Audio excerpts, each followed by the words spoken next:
السلام علیکم ورحمۃ اللہ وبرکاتہ۔ آج آپ سے سورہ آل عمران کی آیہ نمبر 169 اور 170 ڈسکس کرنا چاہتا ہوں۔ آیہ نمبر 169 جو ہے آپ نے اکثر سنی ہوگی، یا کم سے کم اس کا ایک ٹکڑا تو ضرور سنا ہوگا کہ اللہ عز و جل ارشاد فرماتا ہے وَلَا تَحْسَبَنَّ الَّذِينَ قُتِلُوا فِي سَبِيلِ اللَّهِ أَمْوَاتًا بل احیاء عند ربهم یرزقون،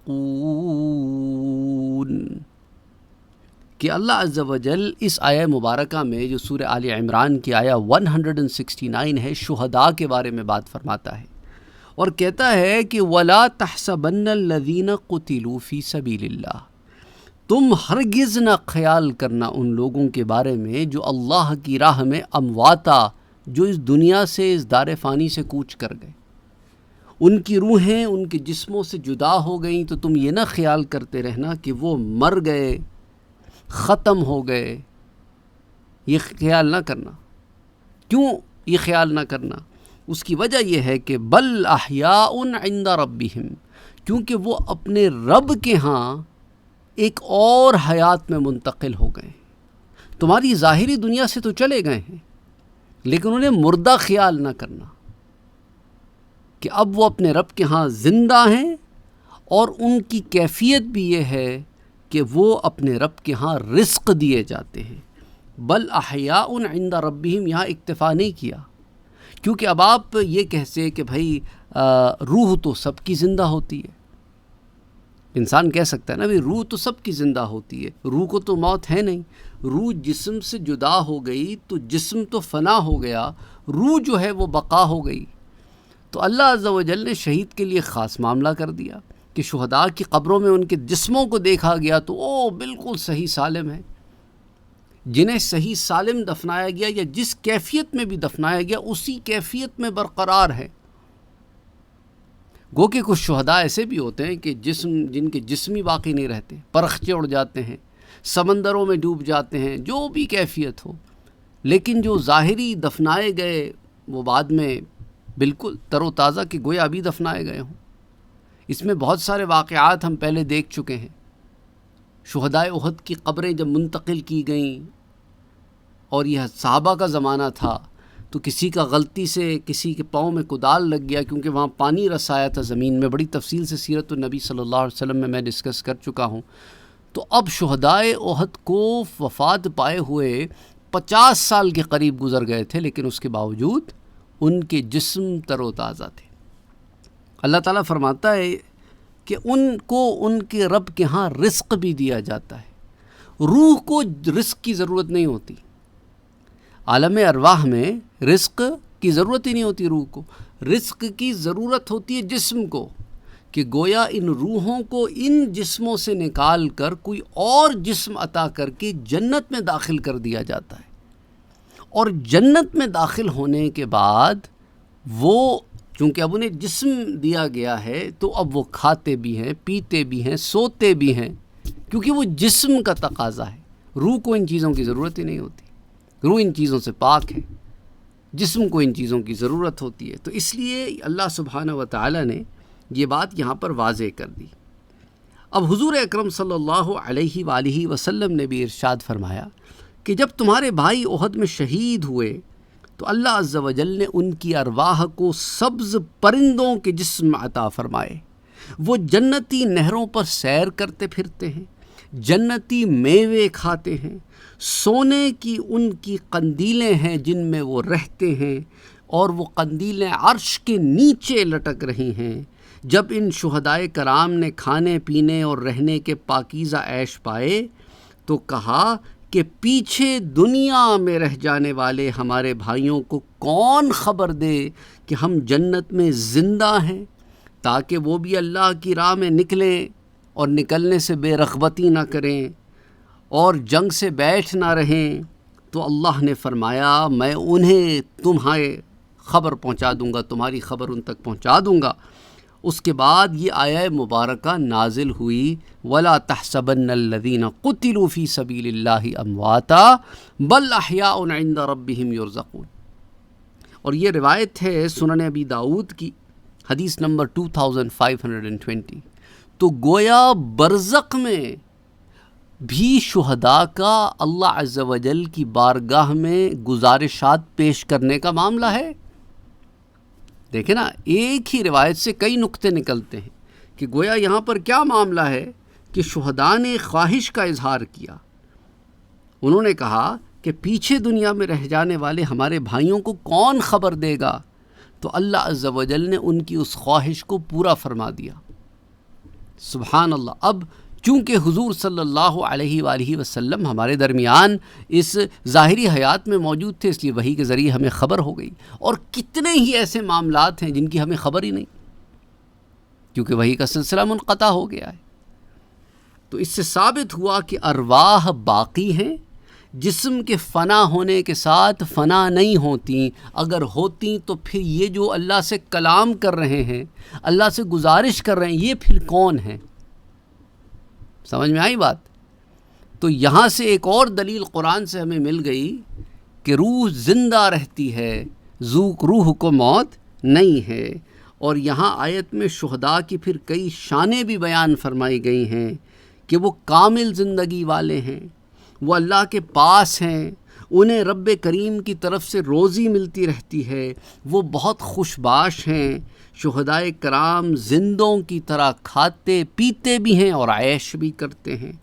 آیہ مبارکہ اس بات پر بھی دلیل ہے کہ شہیدوں کے روح اور جسم دونوں زندہ ہیں. یہ خاصیت ہے اس میں، کیونکہ روح تو سب کی زندہ ہے، روح تو سب کی زندہ ہے. تو یہاں شہیدوں کو یہ امتیاز دیا کہ روح کے ساتھ جسم بھی اللہ نے انہیں عطا فرمائے، اس لیے رزق کا ذکر فرما دیا.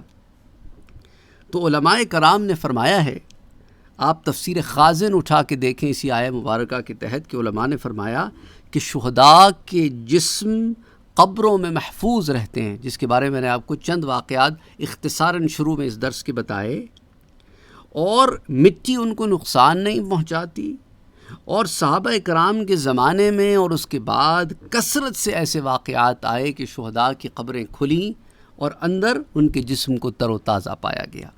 آپ زیادہ تر اسی آیہ مبارکہ کو سنتے ہیں، پڑھتے ہیں اور اتفاق کرتے ہیں. آپ میں سے بہت کم لوگوں نے اگلی آیہ پر غور کیا ہوگا. پڑھا تو ہوگا آف کورس، ماشاء اللہ، سبحان اللہ، الحمدللہ. آپ سب قرآن کریم کا مطالعہ کرتے ہیں، ترجمے سے پڑھتے ہیں، تفاسیر پڑھتے ہیں. آپ نے مجھے بتایا بھی ہے، آپ سوالات بھی مجھ سے پوچھتے ہیں. تو آئیے آیہ نمبر 170 بھی دیکھ لیتے ہیں، اسی سے کنیکٹڈ ہے. نیکسٹ ٹائم سورہ آل عمران پڑھیں تو 169 کے بعد 170 پر بھی غور کریں کہ کیسے قرآن کی آیات ایک دوسرے کے ساتھ جڑی ہوئی ہیں. فرحین بما آتاہم اللہ من فضلہ، اور وہ اس پر خوش ہیں. کون؟ یہ شہداء جو برزخ میں ہیں، اس پر خوش ہیں جو اللہ نے اپنے فضل سے انہیں دیا ہے. وَيَسْتَبْشِرُونَ بِالَّذِينَ لَمْ يَلْحَقُوا بِهِمْ مِنْ خَلْفِهِمْ. اب اس آیہ مبارکہ کا یہ ٹکڑا جو ہے نا، آپ کو یہ بتائے گا کہ برزخ میں شہداء جو ہیں وہ دنیا کے لوگوں کو بھولے نہیں ہیں. سنن ابی داؤد کی روایت میں بھی یہی تھا کہ باری تعالیٰ انہیں یہ پیغام پہنچا دے جو دنیا میں ہیں، تاکہ انہیں خبر ہو کہ اللہ کے راہ میں نکلنے کی کتنی بڑی فضیلت ہے. انہوں نے یاد رکھا نا. اب اس آیہ مبارکہ میں قرآن سے ایک دلیل دے رہا ہوں کہ اب وہ وہاں پر کرتے کیا ہیں یہ شہداء کی ارواح، اس کے اوپر دلیل ہے. وَيَسْتَبْشِرُونَ بِالَّذِينَ لَمْ يَلْحَقُوا بِهِمْ مِنْ خَلْفِهِمْ، اور پیچھے رہ جانے والے اپنے بھائیوں پر بھی خوش ہیں. پیچھے رہ جانے والے کون؟ یعنی وہ جو ابھی بھی زندہ ہیں. یعنی گویا برزخ کی زندگی میں خوشی بھی ہے، خواہشات کا اظہار بھی ہے، کلام بھی ہے، خواہشات کا پورا ہونا بھی ہے. دیکھ رہے ہیں آپ کیسے کیسے قرآن کھلتا ہے اگر انسان غور کرے. تو وَيَسْتَبْشِرُونَ بِالَّذِينَ لَمْ يَلْحَقُوا بِهِمْ مِنْ خَلْفِهِمْ. ارے کس بات پر خوش ہو رہے ہیں یہ؟ ان کے بارے میں جو پیچھے رہ گئے. ہاں، کیونکہ اب ان کو کیا ہے کہ یہ وہ لوگ ہیں جو ابھی انہیں ملے نہیں ہیں. لم يلحقوا بهم من خلفهم، لم يلحقوا بهم یعنی ابھی انہیں آ کر ملے نہیں، کہ گویا وہ بھی اسی راستے پر چلیں جس راستے پر ہم چلے، تو وہ بھی اللہ کے ہاں یہ قدر و منزلت پائیں، اور پھر عالم ارواح سے بلکہ عالم برزخ میں پھر ہماری اور ان کی ملاقات ہو۔ سمجھ رہے ہیں آپ بات؟ تو یہاں سے کیا دلیل ملی کہ عالم ارواح میں ارواح کی ملاقات ہے۔ اسی لیے تو کہہ رہے ہیں وَيَسْتَبْشِرُونَ بِالَّذِي لَمْ يَلْحَقُوا بِهِم مِّن خَلْفِهِم، ابھی وہ ان کے پاس آئے نہیں ہیں، یعنی ابھی آئیں گے۔ جب آئیں گے سے کیا مطلب ہے؟ ملاقات ہوگی۔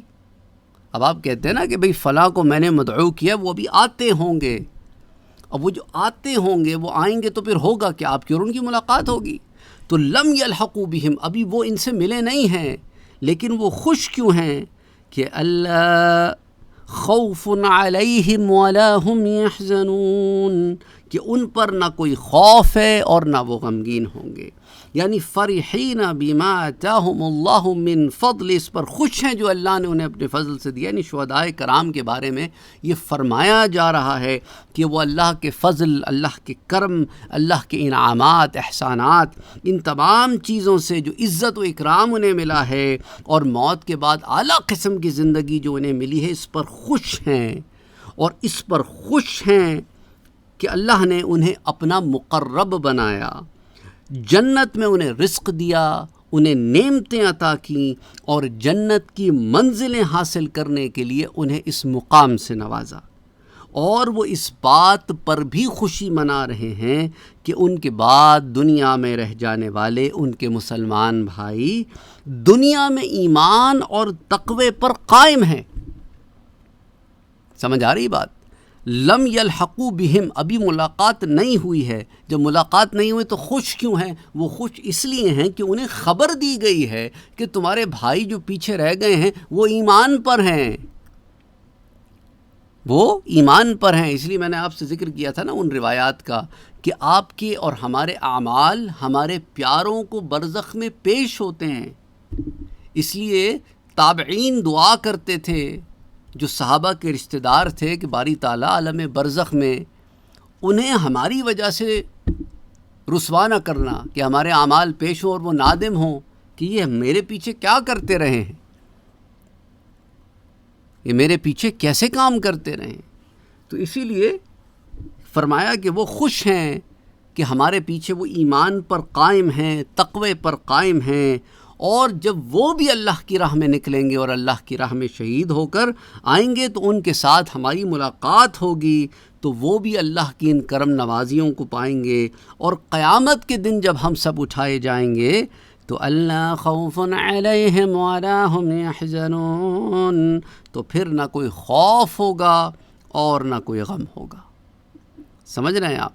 اب آپ دیکھیں ان آیہ مبارکہ کو ایک دفعہ پھر، وَلَا تَحْسَبَنَّ الَّذِينَ قُتِلُوا فِي سَبِيلِ اللَّهِ أَمْوَاتًا بَلْ أَحْيَاءٌ عِندَ رَبِّهِمْ يُرْزَقُونَ فَرِحِينَ بِمَا آتَاهُمُ اللَّهُ مِنْ فَضْلِهِ وَيَسْتَبْشِرُونَ بِالَّذِينَ لَمْ يَلْحَقُوا بِهِم مِّنْ خَلْفِهِمْ أَلَّا خَوْفٌ عَلَيْهِمْ ولا هم يحزنون۔ صدق اللہ العظیم۔ امید کرتا ہوں کہ آپ کو یہ جو ہم نے ایک ایک نیا سلسلہ بھی آپ سمجھ لیں شروع کیا ہے کہ قرآن کریم کی بعض آیات کو ذرا کھولتے ہیں، ذرا وقت لگاتے ہیں تاکہ آپ کو انڈرسٹینڈنگ میں آسانی ہو۔ کہیں ایسا تو نہیں ہے کہ I am going in too much detail, اور آپ کہہ رہے ہیں کہ اتنی ڈیٹیل میں کیوں جا رہے ہیں۔ آپ کامنٹ سیکشن میں اپنی رائے کا اظہار ضرور کیجیے گا کہ آیا ان آیات کو اس طرح دیکھنے میں آپ کے علم میں اضافے کے ساتھ ساتھ افادیت بھی ہو رہی ہے، اور کیونکہ ہوتا یہ ہے کہ کبھی ہم ایک انفارمیشن لے کر آتا ہوں آپ کے پاس، اور آپ لوگوں میں سے کچھ لوگ کہتے ہیں دیٹس ٹو مچ ڈیٹیل، یہ بہت زیادہ تفصیلات ہیں۔ تو anyway just want to know, کیونکہ ایک محبت ہوتی ہے نا مجھے، اس میں ایک فیل ہوتی ہے کہ یہ مزہ آتا ہے، یوں سمجھ لیں۔ لیکن یہ ہوگا نا، یہ تو مجھے ایک چیز اچھی لگ رہی ہے، میں آپ تک پہنچا رہا ہوں، ہو سکتا ہے آپ کہیں کہ نہیں اتنے کی ضرورت نہیں ہے، ہوتا ہے نا، انسان ہوتا ہے کہ بھئی وہ کہتا ہے میری اتنی کیپیسٹی ہے، میں اتنا لے سکتا ہوں، یہ میرے لیے بہت زیادہ ہو گیا. جیسے آپ میں سے کچھ لوگ کہتے ہیں سر آپ کی اردو بہت موٹی ہے، بہت گاڑی ہے، ہمیں آپ کی اردو سمجھ میں نہیں آتی. آپ اس میں ذرا انگلش کے ورڈز بھی یوز کیا کریں، تھوڑی آسان گلابی اردو استعمال کیا کریں، ہمیں آپ کی اردو سمجھ میں نہیں آتی. تو کبھی کبھی ایسے ہو جاتا ہوگا مجھ سے کہ میں ایسے الفاظ بول دیتا ہوں جو ہو سکتا ہے لوگوں کو اوپر سے نکل جاتے ہوں. یہ بھی ہو سکتا ہے کہ بھئی ہمارے چینل کے اوپر مختلف جگہوں سے لوگ آتے ہیں، انڈیا سے لوگ آتے ہیں، پاکستان سے لوگ آتے ہیں، اور بنگلہ دیش سے آتے ہیں، سری لنکا سے، مختلف علاقوں سے لوگ آتے ہیں. کبھی کبھی ایسے ہوتا ہے نا کہ انڈیا میں اتنے عرصے سے رہتے رہتے ہندی سنتے سنتے اردو کے وہ الفاظ جو ہم پاکستان وغیرہ میں استعمال کرتے ہیں انڈیا میں استعمال نہ ہوتے ہوں تو وہ مشکل اردو لگتی ہوگی، ایسا ہو سکتا ہے. اور کبھی ایسا بھی ہو سکتا ہے کہ میں کوئی ایسا موٹا گاڑا لفظ بول دوں جو شاید کچھ لوگوں کو سمجھ میں نہ آئے. تو پاسبلٹی تو ہے آف کورس، کیونکہ اب یہ ہوتا ہے نا کہ انسان جب کتابوں کا مطالعہ کرتے ہیں نا، اب ہم کئی قسم کی کتابوں کا مطالعہ کرتے ہیں تو پھر ہمارے ذہن میں کئی قسم کے ورڈز ہوتے ہیں. اب ضروری نہیں ہے کہ اس وقت ان میں سے کوئی ایک ورڈ ہم پک کر لیں اور وہ ورڈ ہمیں تو سمجھ میں آ رہا ہے کہ وہ کیا ہے، لیکن آپ کہہ رہے ہیں کہ یہ مشکل ہے. تو اسی لیے جو ہے کوشش کرتا ہوں میں، لیکن آف کورس کبھی ایسے ہو سکتا ہے. تو اینی وے اس لیے آپ سے پوچھا کہ آپ کامنٹ سیکشن میں بتا دیں کہ کہیں ایسا نہ ہو کہ ہمارے انگشت بدندہ اور ناطقہ سربہ گریباں ہوں کہ آپ نے یہ کیا کہہ دیا. اینی وے السلام علیکم ورحمۃ اللہ وبرکاتہ.